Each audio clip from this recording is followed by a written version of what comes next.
You're literally sitting on a gold mine in your existing customer base. Yeah, let's jump into it. Obviously, welcome to the pod B2B Outbound, and appreciate you joining us. Obviously, we've met a few times, we know each other, but it'd be good for the audience that maybe haven't come across you. I know you're pretty active online, but yeah, it'd be good. Quick, who are you, and what do you get involved in? Yeah, thanks. Well, thanks for having me. No So worries. I am the founder and owner of CS Impact. And CS Impact turns customer success into a revenue driver for your business or a revenue engine. Um, and we do that through fractional work, consulting, advisory on everything post sales. I have helped companies generate literally millions of dollars out of their customer base. In fact, if you do this really well, your customer base becomes the growth engine for your business.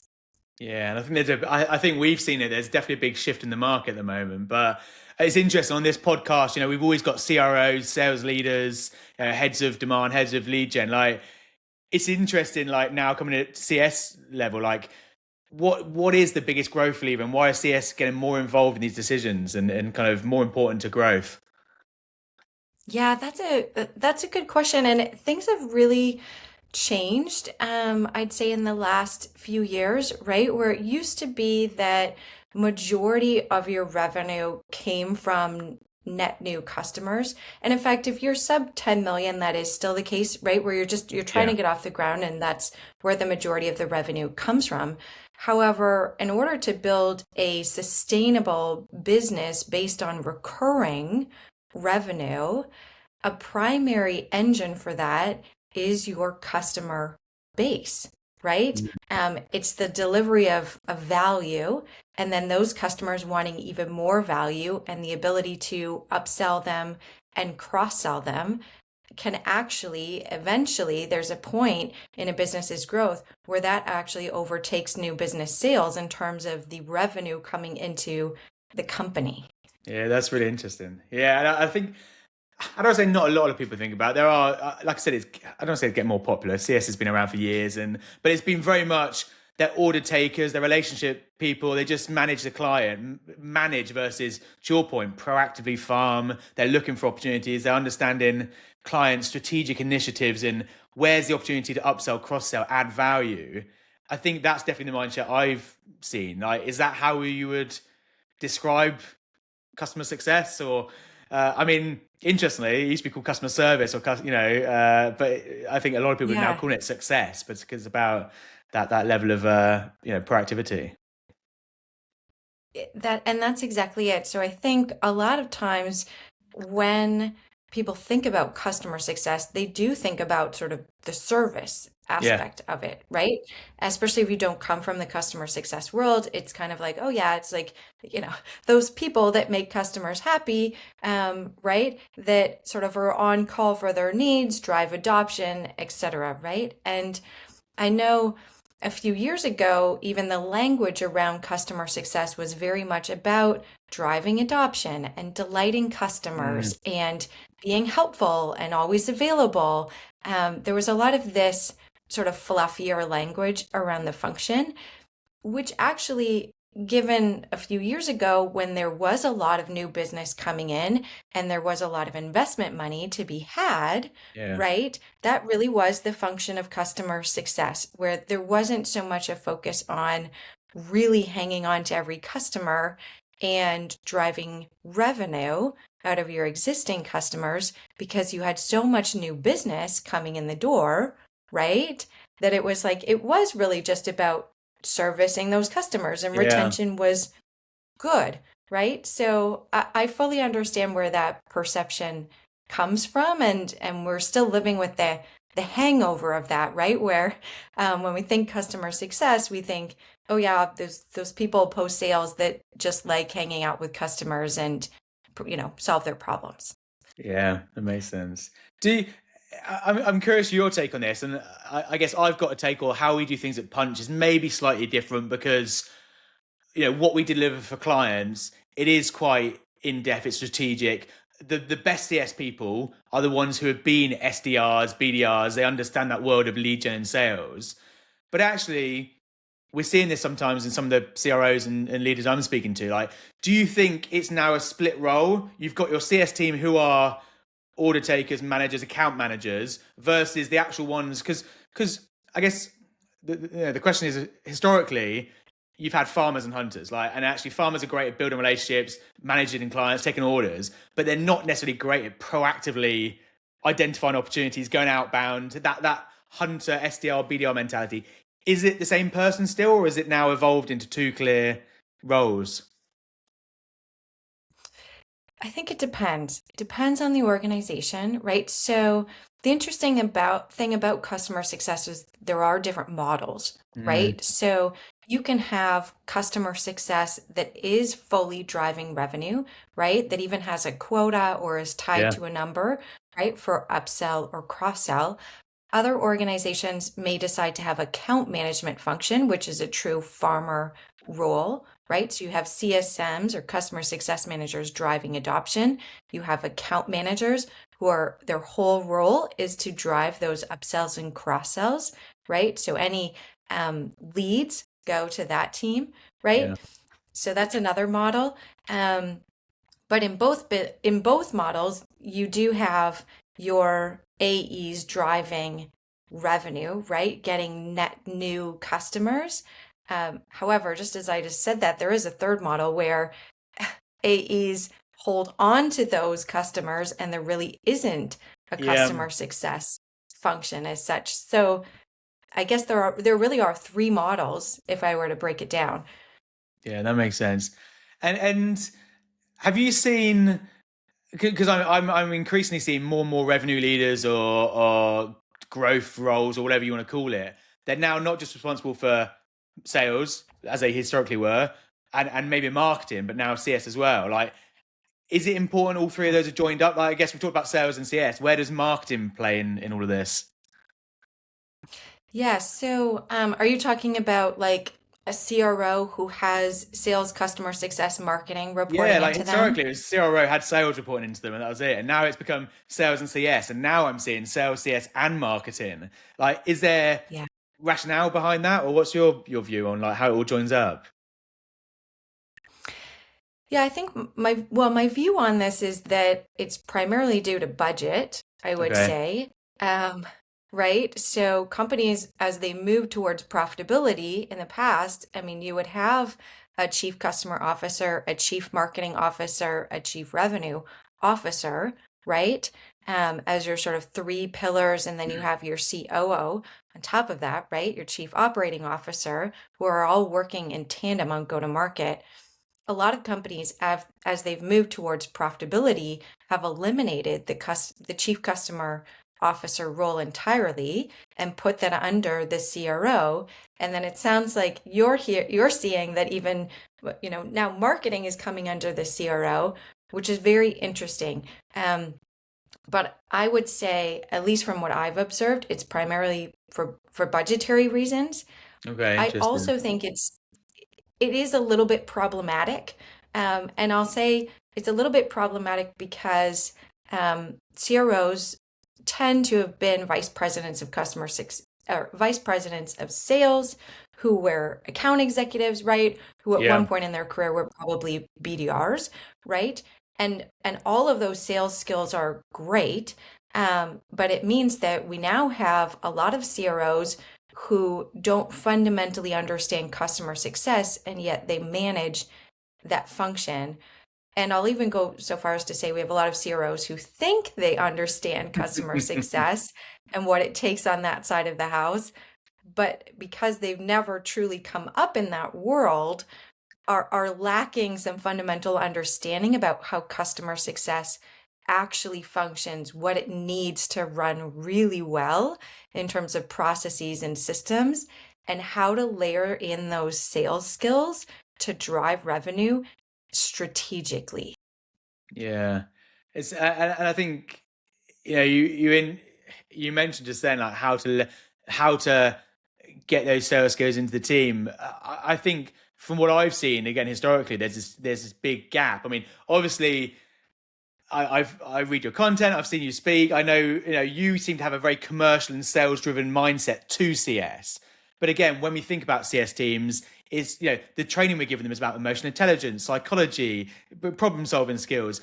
Very rarely do I say, hey, you need sales methodology, you need sales tactics. Like, why is that gap of training around sales and lead gen, in my opinion, missed quite a lot with the CS function?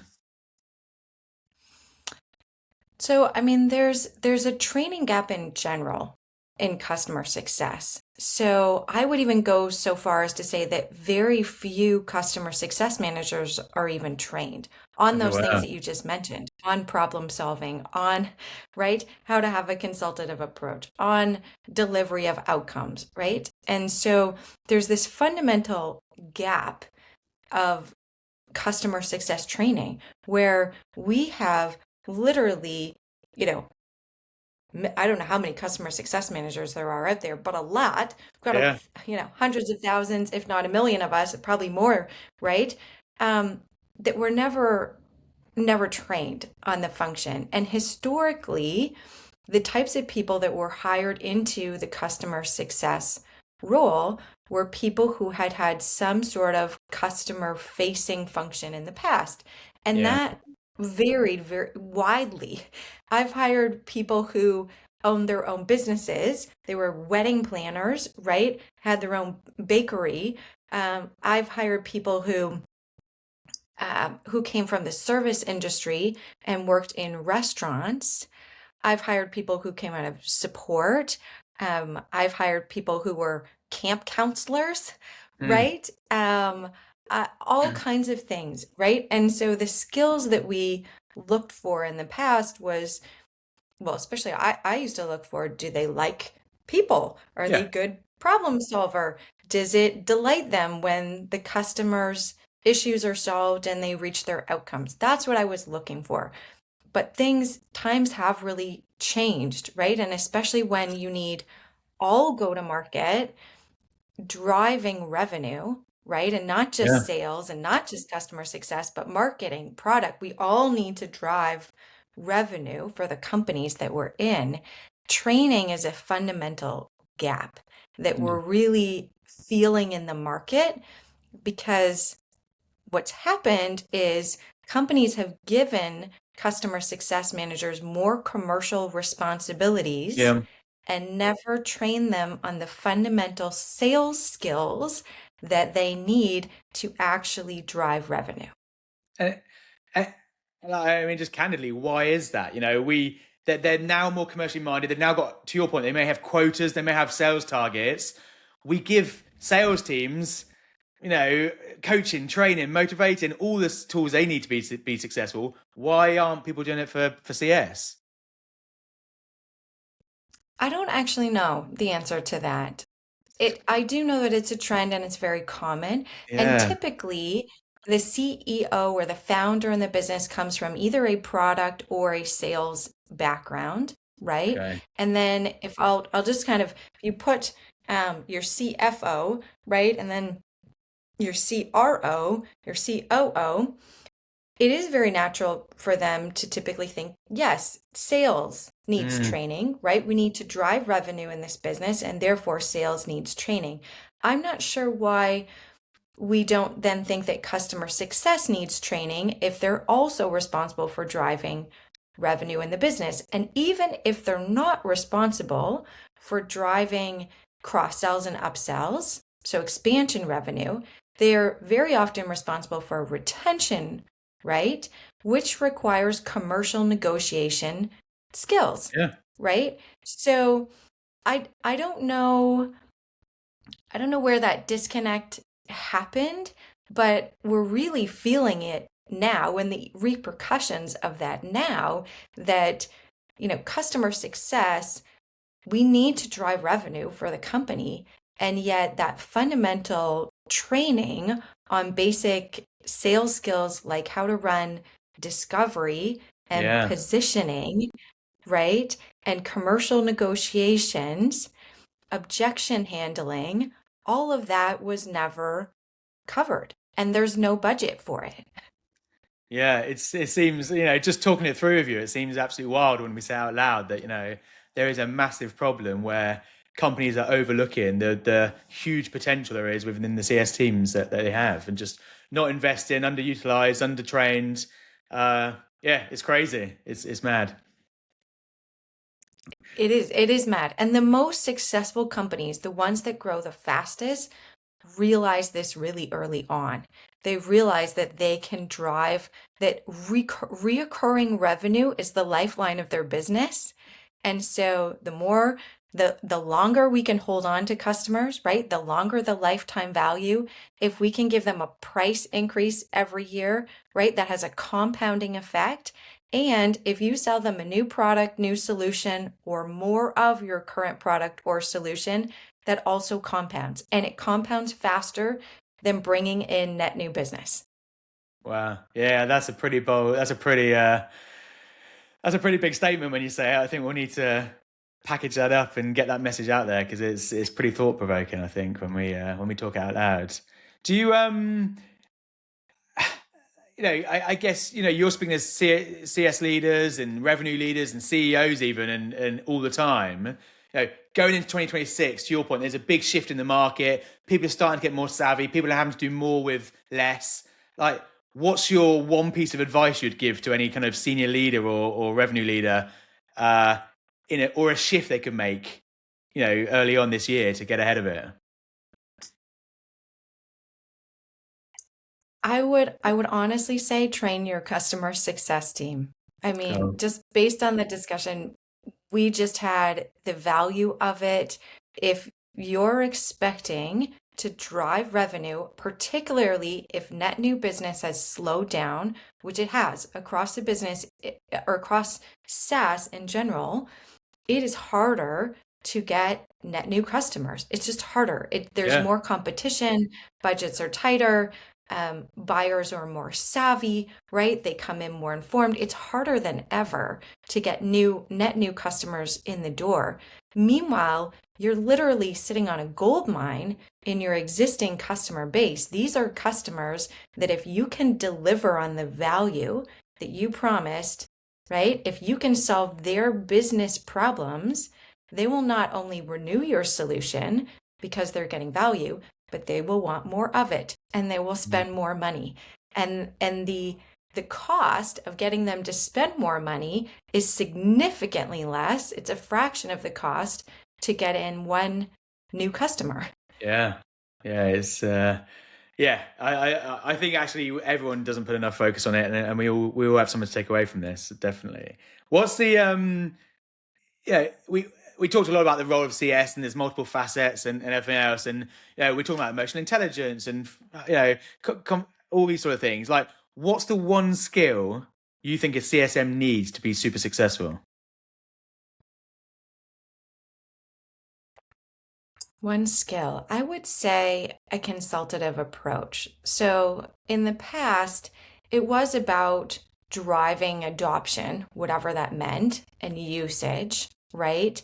And supporting customers and delighting them, etc. But in this new in the new era that we're in, where we are trying to drive incremental revenue and Mm, profitability for companies, and where customers are actually churning at higher, increasingly higher rates than they did before, right? It's just like it's hard to attract new customers. It's also hard to keep your existing yeah, customers right now.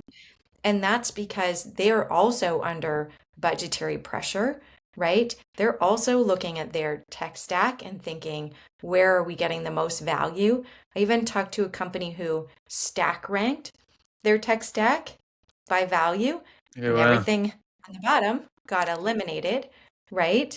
And so we also have a retention problem right now. And so the primary role of a CSM is to drive value, so ensure that value is actually realized in a way that's meaningful to the customer, which is actually very simple. Are we solving their business problem that they came to us with in the first place? That's Yeah, really just it. It's like We need to solve their business problems in meaningful ways and be experts in their industries and their business and have that consultative approach and really focusing on Yeah. delivery of customer outcomes and solving the problems that they came to the company with in the first place. That's really how you drive incremental impact or even recurring revenue. So I think, yeah, if I remember your question right, you asked me like the top skill or the top thing to Good train on, skill. and I said this consultative approach. Like forget all the fluffy language, right? Let's talk about what this is actually about, which is customers. Well, customers only ever want to answer two questions. Am I getting value from this solution or product? And should I keep spending money on it? And so you always just have to answer those two questions. Yeah, that makes sense. And do you think that alone is enough to improve renewals and reduce churn, other than changing the product and all the other things you can do? Is that alone enough to just kind of a good CS person's good enough to do that? No. So if your product sucks, there's nothing that customer success is going to be able to do about that. So, Okay, fair I enough. mean, And yeah. and obviously you talked a lot just then about, I think we might have a slight lag, but we can cut between it. But you talked a lot just then about you know the skills they need, what a difference they're making, how they can impact like the sales process, the retention process, the churn process. Like if I'm a CRO, I am a CRO, but if I'm a CRO in a company, what should I be tracking? Like, are there key metrics they should be asking their CS leaders? What should I be tracking across my team? It's a great question. And I mean, there's all the usual suspects here. So there's your leading and your lagging indicators, right? And your lagging indicators are your gross revenue retention and your net revenue retention. That's just your table stakes. You can also track things like your lifetime value of customers, your acquisition costs, your expansion costs, etc. But the more important things to track are always your leading indicators of success and whether a customer is going to renew. And the most important of those is actually your onboarding metrics. So, onboarding is your single point of failure in the customer journey. If you don't nail a great onboarding of customers, it means that they're not getting that fast time to value. And so that's what you really want to measure. You want to nail onboarding. So people say, where's the first place to focus in customer success? Onboarding, onboarding, onboarding. I'll give an example, but Mm, if you imagine buying a new phone. So you're excited, you go, you've researched phones, you've talked to a bunch of people, you ask them what kind of phone you should get, you get your phone, you're excited about it, right? And and you get it turned on, but then you don't know what else to do. And you're not getting the yeah. value from your phone. It's just sitting there, right? You don't know how to leverage it. You don't know um, how to get started. You don't know how to set it up. Now, of course, you know how to do all of this, but think about 20 years ago, right? You get a phone, and if nobody showed you what to do, and if it wasn't simple enough to figure out on your own, it's just going to sit there, right? And that's what happens with so many products and solutions is that customers are excited about them. They do all their research. They go through the full sales cycle, right? They have high expectations. They're excited about the problem that you're going to solve for them. And they get into onboarding and they can't get their teams organized. Nobody knows who's doing what. Their logins, they don't get logged in right away. They get logged in and they don't Mm, know what they're doing, or they start setting it up themselves and they set it up incorrectly. And it just goes on, right? So you want to bring customers in the door, right? Have a really smooth sales to post sales handoff and get the fastest time to value that you can possibly get. And that's how you know that they're going to renew. Someone gets into your product, starts using it right away, and sees value, that you're starting to solve the business problem they came to you with. They're off to the races.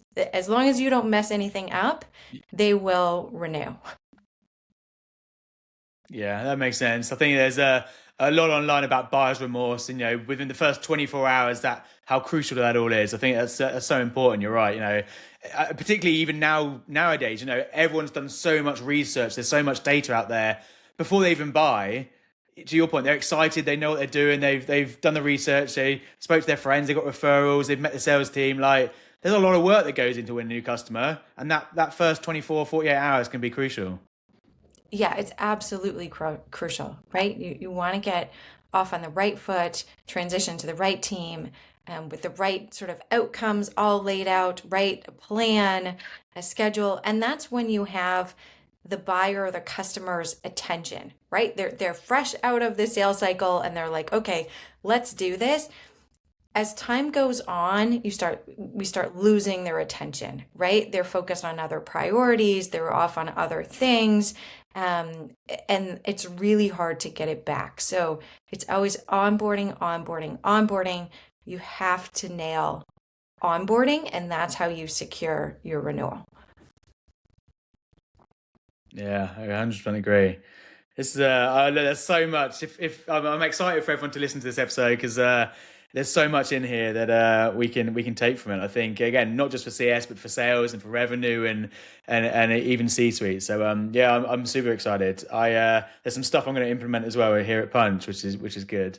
Andrew, obviously you're doing this day in day out. I guess for anyone listening, like, where can they learn more? Where can they read? Obviously, I'd encourage everyone to go and follow you online, and you're always posting great content. But yeah, where's a good place if people go and kind of get these resources, upskill, learn?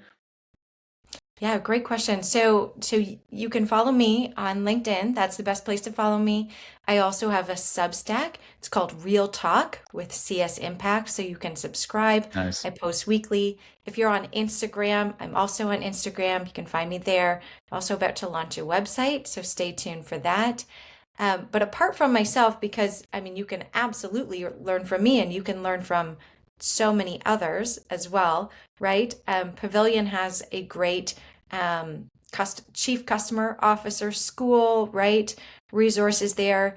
I Yeah. just attended a session by Winning by Design where they were talking about their bow tie, if you're familiar with that, which is basically the sales funnel Yeah. turned on its side and then the post sales funnel, right, to make a bow tie shape. And Jacko was talking a lot about the importance of the right side of the bow tie, which is everything post sales. That's where companies drive revenue. That's where companies make money, right? So, Winning by Design also has some great content, but by all means, please follow me. But there are so many others and other resources out there. But I do feel, in general, there's a lack of understanding in the market of what customer success is and how we drive real dollars, real money for companies. And I think as that shifts, more and more companies will come to understand that their biggest revenue driver is actually in their customer base. Yeah, 100% agreed. And we'll put some of those notes. We'll put some of those in the show notes as well. So encourage everyone to go and check out Andrea. And I think you mentioned offline or before this call, Andrea, you potentially running a limited time, a limited kind of training offer or covering, like, I guess, fundamentals for CS teams. Like, do you want to tell a bit more about it? Who's it for? What does it entail? Yes, so you can tell I'm very passionate about the fact that customer success managers were never trained. In fact, I trained about 140 customer success managers last year. These customer success managers Wow. came from some of the largest SaaS companies that service Fortune 500 customers. So your enterprise and strategic CSMs. Okay, so we're not talking about your digital, we're not talking about SMB, I'm not even talking about mid-market. I'm talking about enterprise strategic level CSMs. These CSMs came to me and they said, Andrea, this is the first time I've ever been trained. The first time. Wow. So I am offering basically a kickstart for your customer success team. It's a training on having a consultative approach. For a limited time, I'm offering this kickstart training to get your team off on the right foot in 2026 to help fill some of those training gaps for a very low price right now, because I realize that most companies did not budget for this, but it is one of the highest impact things that you can do to drive revenue and incrementally increase the effectiveness of your customer success team this year. It's amazing. Yeah, look, we'll promote it. We'll put it out. We'll put the link in the show notes, and I, again, encourage everyone go check it out. But Andrea, really appreciate your time. Super insightful. Great to speak to you, and yeah, we'll obviously catch up soon. Thank you for having me.